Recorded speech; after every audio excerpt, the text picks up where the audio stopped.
नमस्कार साथियों, आशा करता हूं कि आप सभी अच्छे होंगे और आपकी पढ़ाई बहुत बेहतर चल रही होगी। और बात करते हैं आज की करंट अफेयर की। और आज है 2 जुलाई और 2 जुलाई की करंट अफेयर की बात करेंगे। और जो बच्चे अभी तक सोकर नहीं उठे हैं भाई, जल्दी से क्या करें भाई, जाग जाएं और करंट अफेयर को लेना बिल्कुल भी ना भूलें, क्योंकि करंट अफेयर किसी भी एग्जाम के लिए बहुत ही ज्यादा अनिवार्य होगी और हर एग्जाम के अंदर करंट अफेयर जरूर पूछा जाएगा। तो जितने बच्चे भी अभी तक करंट अफेयर नहीं देख रहे हैं, जल्दी से लाइव जुड़ जाए और करंट अफेयर देखना शुरू कर दे। ठीक है, हम क्या करेंगे फिर महीने के अंत में इस पूरी करंट अफेयर का क्या करेंगे, फाइनल रिवीजन करेंगे।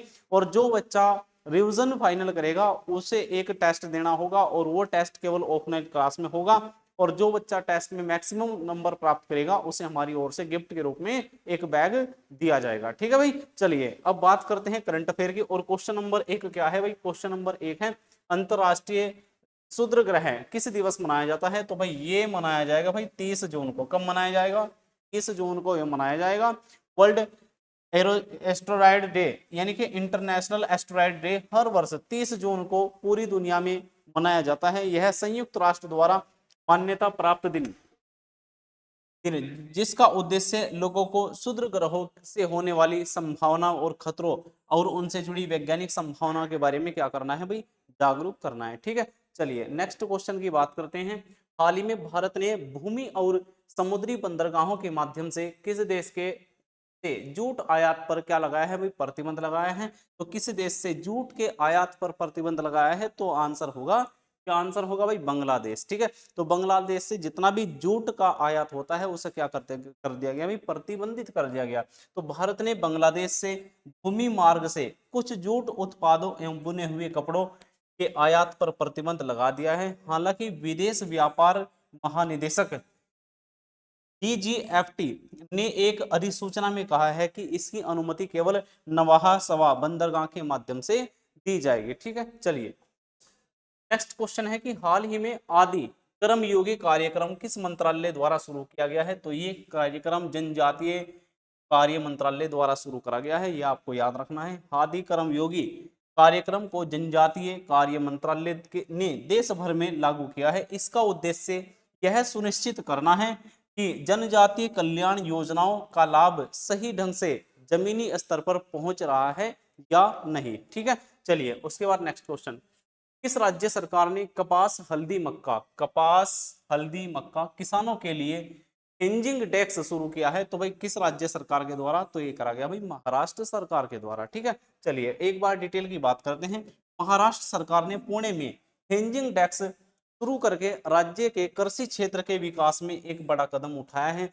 हेंजिंग टैक्स की स्थापना बाला साहेब ठाकरे कृषि व्यवसाय और ग्रामीण परिवर्तन परियोजना के तहत की गई है। हेंजिंग टैक्स किसानों को उनकी कृषि उपज की उचित मूल्य दिलाने और उनकी आय बढ़ाने में मदद करेगी। ठीक है, ये आपको बिल्कुल क्या रखना है भाई, ध्यान रखना है।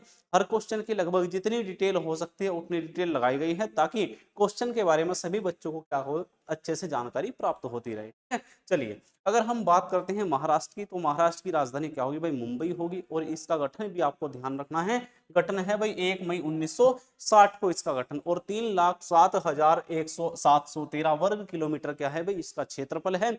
और यहाँ का अगर राजकीय पशु की बात करी जाए तो बड़ी गिलहरी यहाँ का राजकीय पशु है। राजकीय पक्षी हरा कबूतर, फूल जरूर, वृक्ष क्या है भाई, आम है। और तितली की बात करी जाए बलू मॉर्मन है और भाषा मराठी है। और मुख्यमंत्री यशवंत राव चौहान है और प्रथम राज्यपाल श्री प्रकाश है। और विधानसभा सीटें 288 हैं। अगर विधान परिषद सीटों की बात करें तो 78 है और लोकसभा सीटें 48 है और विधानसभा सीटें तो 19, 48 और आपको 288, ये डिजिट आपको क्या होनी है, बिल्कुल याद रखनी है।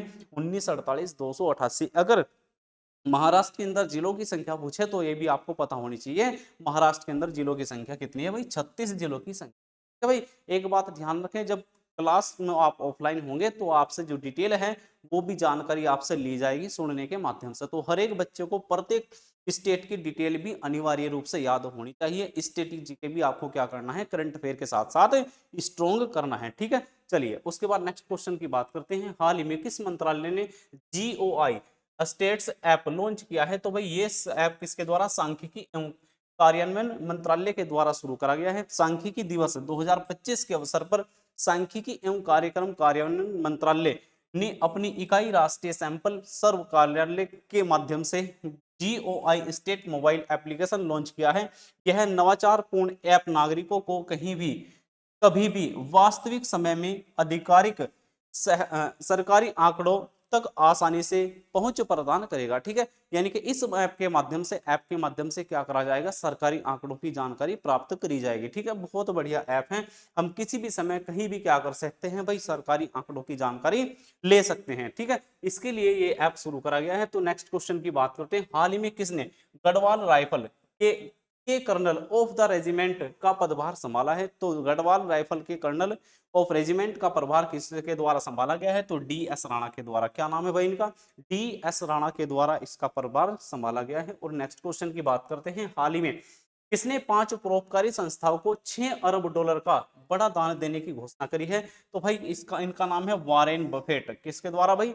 Warren Buffett. $6 अरब का, कितने का? $6 अरब का। ठीक है, प्रसिद्ध निवेशक और अरबपति परोपकारी वॉरेन बफेट, क्या नाम है भाई इनका? वॉरेन बफेट, जो बर्कशायर हैं में चेयरमैन हैं और CEO हैं, ने 27 जून 2025 को कंपनी के स्टॉक्स के रूप में 5 परोपकारी संस्थाओं को $6 अरब का बड़ा दान देने की क्या करी है भाई? घोषणा करी है। तो बहुत अच्छी बात है।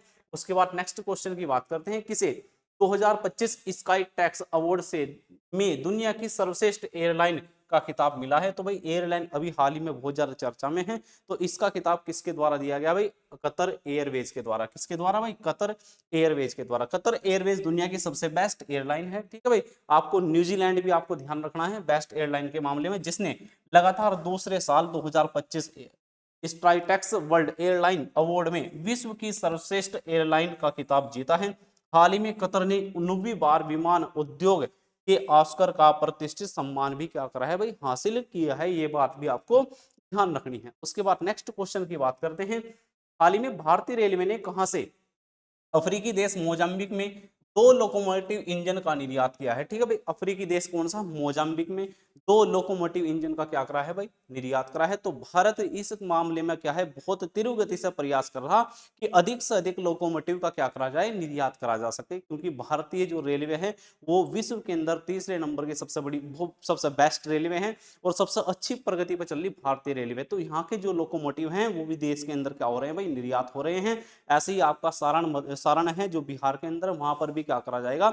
लोकोमोटिव का निर्माण कराया जाएगा और उसका निर्यात करा जाएगा दक्षिण अफ्रीका को। ठीक है, तो इसी प्रकार ये भी भारतीय रेलवे ने कहा अफ्रीकी देश मोजाम्बिक में 2 लोकोमोटिव इंजन का क्या करा है भाई? निर्यात करा है। तो ये कौन सा भाई? वाराणसी लोकोमोटिव। ठीक है भाई, वाराणसी से क्या करा जाएगा भाई? निर्यात कराया जाएगा। ये क्वेश्चन भी आपको क्या रखना है? ध्यान रखना है। हाल ही में 15 गीगावाट से अधिक अक्षय ऊर्जा संचालित करने वाली पहली भारतीय कंपनी कौन सी बन गई है? तो ये कंपनी भारत की है भाई, अडानी। इन कंपनी को आप बहुत अच्छे से जानते होंगे। Adani green energy limited 15 gigawatt स्थापित अक्षय ऊर्जा क्षमता को पार करने वाली पहली भारतीय कंपनी बन गई है। जून 2025 तक इसकी कुल परिचालन क्षमता 15,539.9 मेगावाट हो गई है और इस तरह से वे भारत की सबसे बड़ी अक्षय ऊर्जा कंपनी क्या है भाई? बन गई है। ठीक है, चलिए उसके बाद नेक्स्ट क्वेश्चन, हाल ही में गृह मंत्री जी ने कहां पर हल्दी बोर्ड के नए मुख्यालय का उद्घाटन करा है? तो भाई कहां करा भाई?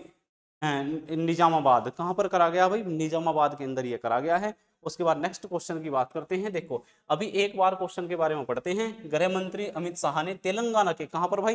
तेलंगाना के निजामाबाद में हल्दी बोर्ड के मुख्यालय का उद्घाटन किया गया है। इसका उद्देश्य है हल्दी के निर्यात को बढ़ाना और उत्पादन की गुणवत्ता में सुधार करना। लक्ष्य इसका 2023 तक हल्दी निर्यात को $1 बिलियन तक बढ़ाना। निजामाबाद तेलंगाना का एक प्रमुख क्या है भाई?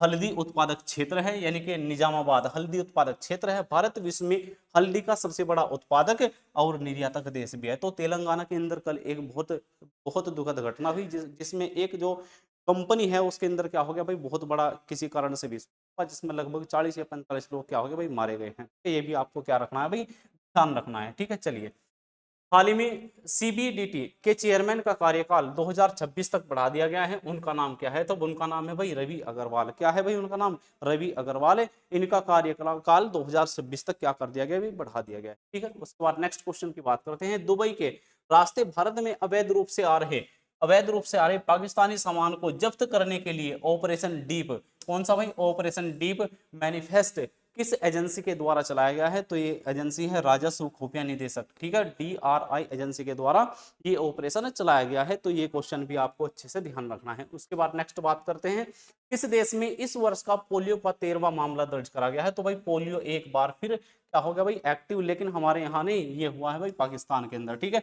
भारत तो लगभग क्या है भाई, पोलियो से लगभग मुक्त हो चुका है, ठीक है। तो हाल ही में किस देश में इस वर्ष का 13वां मामला दर्ज करा गया है भाई पोलियो का, तो ये किस देश की बात है, ये है पाकिस्तान के अंदर, ठीक है। भारत ने तो बहुत प्रयास के माध्यम से क्या करा है भाई, लगभग पोलियो को मुक्त कर दिया है इंडिया को। 3 फॉर्मेट में शतक लगाने वाली पहली भारतीय महिला क्रिकेटर कौन बनी है, तो भाई ये आपको नाम बहुत अच्छे से पता होना चाहिए। महिला क्रिकेट में के अंदर अगर एक नाम है तो वो है स्मृति मंधाना का नाम है। तो तीनों फॉर्मेट में शतक लगाने वाली पहली भारतीय क्रिकेटर महिला कौन है भाई, स्मृति मंधाना है, ठीक है भाई। चलिए इनका नाम आपको ध्यान रखना है। पर नेक्स्ट, किस ऑपरेशन के तहत साइबर धोखाधड़ी में म्यूल बैंक खातों का भंडाफोड़ करा गया है, तो भाई ऑपरेशन चक्र 5, एक ऑपरेशन चला गया है चक्र 5। इसके तहत क्या करा गया भाई, साइबर जो धोखाधड़ी में म्यूल खातों को क्या करा गया भाई, उनका भंडाफोड़ करा गया है। तो ये भी आपको ध्यान रखना है। उसके बाद नेक्स्ट क्वेश्चन की बात करते हैं, विदेश मंत्री डॉक्टर एस जयशंकर किस देश की 3 दिवसीय यात्रा पर, कौन से देश की भाई 3 दिवसीय यात्रा पर गए, अमेरिका। अमेरिका की 3 दिवसीय यात्रा पर भारत के जो विदेश मंत्री हैं डॉक्टर एस जयशंकर हैं, वो यात्रा पर हैं। क्वेश्चन भी आपको ध्यान रखना है। उसके बाद आज के लिए करंट अफेयर में इतना ही, बाकी देखेंगे कल। लेकिन जो बच्चे करंट अफेयर अभी तक नहीं देख रहे हैं भाई, उन्हें बहुत अनिवार्य रूप से कहा जा रहा है कि भाई करंट अफेयर बहुत इंपॉर्टेंट आपके लिए सिद्ध होगी। तो हर एक बच्चा इस करंट अफेयर को बिल्कुल ध्यान से पढ़े, ध्यान से देखे, क्योंकि एग्जाम वहीं से आपके लिए होगा। और हम अंत में क्या करेंगे भाई, इस करंट अफेयर का क्या करेंगे, हमारा टारगेट है कि किसी भी प्रकार से हर एक क्वेश्चन को एग्जाम तक पहुंचाना, और वो पहुंचाया जाएगा केवल हमारी और आपकी मेहनत, ठीक है। अगर हम मेहनत करें तो आपको थोड़ा सा क्या करना पड़ेगा भाई, सपोर्ट करना पड़ेगा। तो आपको क्या करना है भाई, चैनल को सब्सक्राइब करना है और शेयर भी करना है, और वीडियो को क्या करना भाई, बिल्कुल लाइक करना बिल्कुल ना भूलें। अगर आपको हमारी मेहनत अच्छी लग रही है तो इस वीडियो को क्या करें भाई,